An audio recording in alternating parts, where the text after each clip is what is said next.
Hello అండి, అందరికీ నమస్కారం. వాయిస్ ఆఫ్ హర్షిని ఛానల్కు స్వాగతం. ఈరోజు మనం అల్లుడికి అమెరికా ఛాన్స్ కథను విందామండి. ఎవరిది వెడ్డింగ్ కార్డ్? ఆఫీస్ నుంచి వస్తూనే టేబుల్ పైనున్న శుభలేఖని చూస్తూ అన్నాడు రామ్మూర్తి. వనజ పెళ్ళట, భర్తకి మంచినీళ్లు అందిస్తూ అన్నది భారతి. ఏ వనజ? శివరావు కూతురా? ఆశ్చర్యపోయాడు రామ్మూర్తి. ఎంతమంది వనజలు తెలిసేమిటి మీకు? ఏ వనజ అని అడుగుతున్నారు? శివరాజు గారి అమ్మాయి వనజకే పెళ్ళి. ఆ పిల్ల ఇంకా చిన్నదేగా, ఇంటర్ కూడా పూర్తి కాకుండానే పెళ్ళికేం తొందరొచ్చిందట? చదువుతోందిలేండి. 4 ఏళ్ల నుంచి ఇంటర్తో కుస్తీ పడుతోంది. సినిమాల్లో టీనేజ్ ప్రేమలు చూసి జీవితాన్ని కూడా అలాగే ఊహించుకుంటుందేమోనని ఆ పిల్ల ధోరణి పక్కదారి పడుతోందని గ్రహించిన తల్లిదండ్రులే ఆ పిల్లకు పెళ్లి చేయాలని నిశ్చయించారు, వివరించింది భారతి. పిల్లలు పక్కదోవ పడితే తల్లిదండ్రులు సరిదిద్దాలి, అంతేగాని కనీసం డిగ్రీ అయినా పూర్తి కాకుండా పెళ్ళేమిటి? కందకి లేని దురద కత్తిపీటకెందుకని సామెత. వాళ్ళకి లేని బాధ మీకెందుకు? సాగదీసింది భారతి. కానీ ఆడపిల్లకైనా మగపిల్లవాడైనా స్వావలంబన సాధించాకే పెళ్లి చేసుకోవడమే సరైన పద్ధతి. సర్లేండి, స్వావలంబన సంగతి దేవుడెరుగు. ఇంట్లో అయినా ఇక్కడ పుల్ల తీసి అక్కడ పెట్టదు.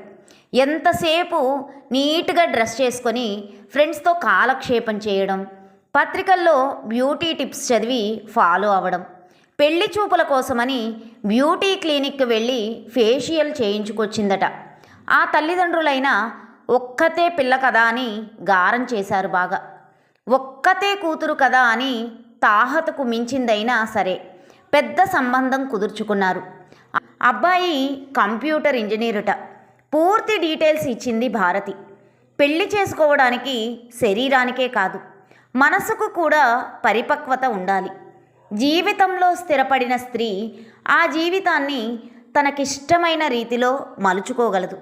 అందుకు తగిన ఆత్మవిశ్వాసం కూడా కేవలం స్వావలంబన సాధించడం ద్వారానే ఏర్పడుతుంది. ఒకప్పుడు అమ్మాయిల పెళ్లి వయసు సమాజం నిర్దేశించినా ఇప్పుడు ఆ పరిస్థితి లేదుగా. తమకు నచ్చిన వాడిని తామే నిర్ణయించుకోగలుగుతున్నారు నేటి యువతులు. అంత ఖర్చు చేసి కట్నాలిచ్చి పెళ్లి చేసే బదులు ఆ పిల్లకి మంచి చదువు చెప్పించవచ్చు కదా, నిట్టూరుస్తూ అన్నాడు రామ్మూర్తి. వనజ పెళ్ళి అంగరంగ వైభవంగా జరిగిపోయింది. సహజంగానే అందంగా ఉండే వనజ పెళ్లి బట్టల్లో ఇంకా అందంగా మెరిసిపోతూ భర్త వెంట కాపురానికి వెళ్ళిపోయింది. చూస్తుండగానే 6 నెలలు గడిచిపోయాయి. అమ్మా, వనజక్క వచ్చింది అన్న కూతురు పిలుపుతో చేస్తున్న పని వదిలి హడావుడిగా వంటింటిలోంచి బయటకొచ్చింది భారతి. బాగున్నారా ఆంటీ? నవ్వుతూ పలకరించింది వనజ. ఎందుకో ఆ నవ్వులో ఇదివరకటి అందం కనిపించలేదు భారతికి. మేం బాగానే ఉన్నాం, కానీ నువ్వెలా ఉన్నావు? కొత్త కాపురం, కొత్త మనుషులు కదా, అలవాటు పడ్డావా? ఇంకా లేదా? ప్రశ్న మీద ప్రశ్న వేస్తూనే వనజ ముఖంలోకి పరీక్షగా చూసింది భారతి. మనిషి కొంచెం చిక్కినట్లుంది. కళ్ళ కింద నల్లటి వలయాలు. అన్నిటికీ మించి భారతిని ఆశ్చర్యపరిచిన విషయం ఏమిటంటే, ఎప్పుడూ శ్రద్ధగా తయారై గాని బయటకు రాని వనజ తల కూడా సరిగ్గా దువ్వుకోలేదు. ఎక్కడో ఏదో తేడా వచ్చింది అనిపించింది భారతికి. కాసేపు కూర్చొని కబుర్లు చెప్పి ఇక వెళతానాంటీ అని లేచింది వనజ. అప్పుడప్పుడు వస్తుండు వనజ, నువ్వు నా కూతురు లాంటి దానివే. గేటు వరకు వచ్చి వనజకు వీడ్కోలు ఇస్తూ అన్నది భారతి. పాపం శివరావుకి పెద్ద కష్టమే వచ్చింది. ఆ రోజు రాత్రి భోజనం చేస్తున్నప్పుడు అన్నాడు రామ్మూర్తి. కష్టమా? అంత పెద్ద కష్టం ఏమొచ్చిందండి? భర్తకి కొంచెం కూర వడ్డిస్తూ అన్నది భారతి. కొత్తల్లుడు కొత్త కోరిక కోరాడు కదా, మరి ఏమడిగాడు? స్కూటర్ కావాలిట. కొత్త స్కూటర్ ఇస్తే గాని మీ కూతురును ఏలుకోనని మామగారిని హెచ్చరించాడు. అంత పెద్ద ఉద్యోగస్తుడు కదా, స్కూటర్ కొనుక్కోలేడు, మామగారిని అడగడం ఎందుకు అన్న భారతి వంక చూస్తూ, వీళ్ళంతా డబ్బులు లేక ఇల్లు గడవక కట్నాలు తీసుకుంటున్నారా? తనది కాకపోతే కాశీ దాకా దేకడం అన్నాడని మోటు సామెత అయినా చాలా నిజముంది అందులో. అప్పనంగా వచ్చేది ఏదైనా ముద్దుగానే ఉంటుంది. కానీ శివరావుని చూస్తుంటే జాలేస్తోంది. పాపం, పెళ్ళికని చేసిన అప్పు ఇంకా తీరనే లేదు అన్నాడు రామ్మూర్తి. ఏం చేస్తాం, వాళ్ళ కర్మ, అలాంటి అల్లుడు దొరికాడు. ఇక్కడ కర్మ సిద్ధాంతం కాదు అనుకోవాల్సింది, ఇది నిర్ణయ సిద్ధాంతం. మన నిర్ణయాలు బాగున్నప్పుడు మంచి ఫలితాలు అనుభవిస్తాం. మన నిర్ణయం సరైంది కానప్పుడు దానివల్ల వచ్చే చెడు ఫలితాలు అనుభవించక తప్పదు. తనలో తాను అనుకున్నట్లుగా అన్నాడు రామ్మూర్తి. కొత్త అల్లుడి కొత్త కోరిక తీర్చడం కోసం కొత్త అప్పు చేయాల్సి వచ్చింది శివరావుకి. వనజ కొత్త స్కూటర్ కానుకగా సమర్పించుకొని కాపురానికి వెళ్ళిపోయింది. శివరావు అల్లుడికి అమెరికా ఛాన్స్ వచ్చిందట. ఇంటికొస్తూనే అన్నాడు రామ్మూర్తి. నిజంగానా? పోన్లేండి, వనజ అదృష్టం, మనస్ఫూర్తిగా అన్నది భారతి. అన్నట్లు వనజ వచ్చిందట, సాయంత్రం ఒకసారి పలకరించి వద్దాం వాళ్ళని అన్నాడు రామ్మూర్తి. ఆ రోజు సాయంత్రం రామ్మూర్తి, భారతి శివరావు దంపతులను పలకరించడానికి వాళ్ళింటికెళ్ళారు. ఏమ్మా వనజ, అమెరికా వాస్తవ్యురాలివి అవుతున్నావుగా, మాకు పార్టీ ఇవ్వవా మరి? వనజను ఉద్దేశించి అన్నాడు రామ్మూర్తి. తప్పకుండా ఇస్తానంకుల్, మాకు మీరు తప్ప ఆప్తులు ఎవరున్నారు? కానీ నేనింకా ఇప్పుడే వెళ్ళను. ముందర ఆయన వెళ్ళి అక్కడ ఉద్యోగంలో కుదురుకున్నాక నన్ను తీసుకువెళ్తానన్నారు. మీ ఆయనకి మంచి జాబ్ వచ్చిందంటున్నావుగా, ఇంకా ఉద్యోగంలో కుదురుకోవడం ఏమిటి? అర్థం కానట్లు అన్నాడు రామ్మూర్తి. ఏమో అంకుల్, మంచి అకామిడేషన్ దొరికాక తనే ఇండియా వచ్చి తీసుకువెళ్తానంటున్నారు బదులిచ్చింది వనజ. నువ్వు అతడికి వచ్చిన ఉద్యోగం ఏమిటో కనుక్కున్నావా? కనీసం ఆఫీస్ అడ్రస్ అయినా నోట్ చేసుకుని ఉంచు అన్న రామ్మూర్తి మాటలని మరోలా అర్థం చేసుకుంది వనజ. అయినా ఓ 3 నెలలలో అంతా సెటిల్ చేస్తానన్నారు ఆయన. 3 నెలలు ఎంతలో గడిచిపోతాయి అంకుల్? నీకన్నా ఎక్కువగా ప్రపంచాన్ని చూశానమ్మా నేను. నా మాటలకి బాధపడకు, ఉన్న మాట చెప్తున్నా. మీ ఆయన నిన్ను చేసుకున్నది మీ వాళ్ళిచ్చే కట్నం చూసి. సరే, ఈ రోజుల్లో కట్నాలు లేకుండా పెళ్ళిళ్ళు ఎక్కడ జరుగుతున్నాయని నీవడగవచ్చు. నిజమే, కట్నం డబ్బు ఇచ్చాకైనా ఎప్పుడూ కానుకల కోసం ఏదో ఒక డిమాండ్ చేస్తూనే ఉన్నాడు మీ ఆయన. నువ్వే ఆలోచించు, మీ వివాహ బంధాన్ని నిలుపుకోవడానికి నువ్వు ఎన్ని కానుకలు సమర్పించుకున్నావో. ఇప్పుడేమో అతడు అమెరికా వెళ్ళిపోతున్నాడు, తన ఉద్యోగం ఎక్కడో ఏ డీటెయిల్స్ నీకివ్వకుండా. దీన్ని బట్టి నీకేమర్థమవుతోంది? వనజలో కలిగే భావాలని గమనిస్తూ అన్నాడు రామ్మూర్తి. ఆయనని అనుమానిస్తున్నారా అంకుల్? ఆయన నన్ను వదిలిపెట్టరు. నేను అగ్నిసాక్షిగా పెళ్లాడిన అతని భార్యని బాధ నిండిన స్వరంతో అన్నది వనజ.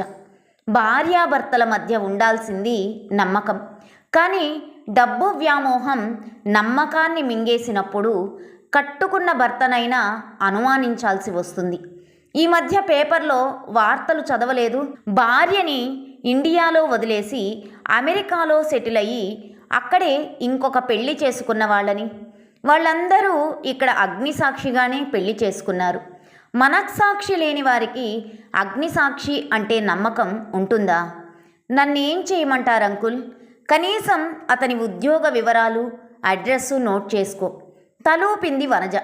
కాసేపు కూర్చొని కబుర్లు చెప్పాక దిగులుగా కనిపించిన వనజతో, మరీ అంత దిగులు పడకు, నీ భర్తతో నువ్వు సుఖంగా అమెరికా జీవితం గడుపుతావు. నేనిందాక చెప్పింది నాణానికి ఒక పార్శ్వమే అనునయంగా అన్నాడు రామ్మూర్తి. అందరూ అనుకున్నట్లుగానే వనజ భర్త అమెరికా వెళ్ళిపోయాడు. వెళ్ళిన వారానికి ఫోన్ చేశాడు. అది అతని తల్లిదండ్రులని పలకరించడానికే. ఎప్పుడైనా ఈమెయిల్స్ ఇచ్చేవాడు. అందులో వనజ ప్రస్తావన ఉండేది కాదు. ఎప్పుడైనా వనజ ఫోన్ చేసినా హలో బావున్నావా పరిమితమయ్యేది అతని పలకరింపు. తనని ఎప్పుడు తీసుకువెళ్తావని వనజ అడిగే ప్రశ్నకి సరిగా సమాధానం చెప్పేవాడు కాదు. భవిష్యత్తు అగమ్యగోచరంగా మారి ముందు జరగబోయే సంఘటనలకి నాందిగా ఒకరోజు వనజతో అన్నది అత్తగారు, మా వాడు ఇండియా వచ్చే ప్రసక్తి లేదు. నీలాంటి చదువులేని పిల్ల భార్య అయితే ఇండియాలో ఎలాగో సర్దుకుపోవచ్చు. కానీ మా వాడు ఉండేది అమెరికాలో కదా. అక్కడ అందరితో కలుపుగోలుగా తిరగాలన్నా, ఒక్కర్తి బయటికెళ్ళి షాపింగ్ చేసుకురావాలన్నా బాగా ఇంగ్లీషు మాట్లాడగలిగి ఉండాలి. అదీ కాక అక్కడ ఆడవాళ్ళెవ్వరూ ఖాళీగా కూర్చోరు. పోనీ ఏదైనా ఉద్యోగం చేయాలన్నా నీకు డిగ్రీ కూడా లేదాయే. వనజకు రామ్మూర్తి అంకుల్ గుర్తొచ్చారు. ఈ ప్రపంచంలో రెండు వ్యతిరేకాలు ఎప్పుడూ జంటగా ఉంటాయి, మంచి చెడు. మంచి మనుషులు, చెడ్డ మనుషులు. చెడును చెరిపివేయడానికి మంచి పుడుతుంది, మంచిని గెలవాలని చెడు చూస్తుంది. నాణానికి అంకుల్ చూసిన చెడు పార్శ్వమే గెలిచింది. ఇప్పుడు అంకుల్ ఊహించినట్లు తన భర్త ఇక ఇండియా రాడు. అమెరికాలో అతడు ఉండేదెక్కడో తనకి తెలీదు. భర్తని అమెరికా వెళ్లే ముందు తను ఆ సంగతి అడగలేదు. అతడి అడ్రస్ అయినా తెలుసుకో అన్న అంకుల్ సలహా తను పాటించలేదు. కారణం, భర్త మీద ఏమూలో మిగిలి ఉన్న నమ్మకం. ఇప్పుడు తను చేసేది ఏం లేదు. తల్లిదండ్రులను ఆశ్రయించే ప్రసక్తే లేదు. సొంతంగా నిలబడే అర్హత తను సంపాదించుకోలేదు. మిగిలింది ఒక్కటే దారి. మధ్యాహ్నం భోజనం చేసి నిద్రకు ఉపక్రమించబోతుండగా ఫోన్ రింగ్ అవుతుంటే ఈవేళప్పుడు ఫోన్ ఎవరు చేస్తారనుకుంటూ ఫోన్ తీసింది భారతి. అవతలి నుండి రామ్మూర్తి మాట్లాడాడు. వనజ నిద్రమాత్రలు మింగేసిందని, హాస్పిటల్లో చేర్చారని, తను ఆఫీస్ నుంచి అటు వస్తున్నానని భారతిని కూడా హాస్పిటల్కి రమ్మని చెప్పాడు.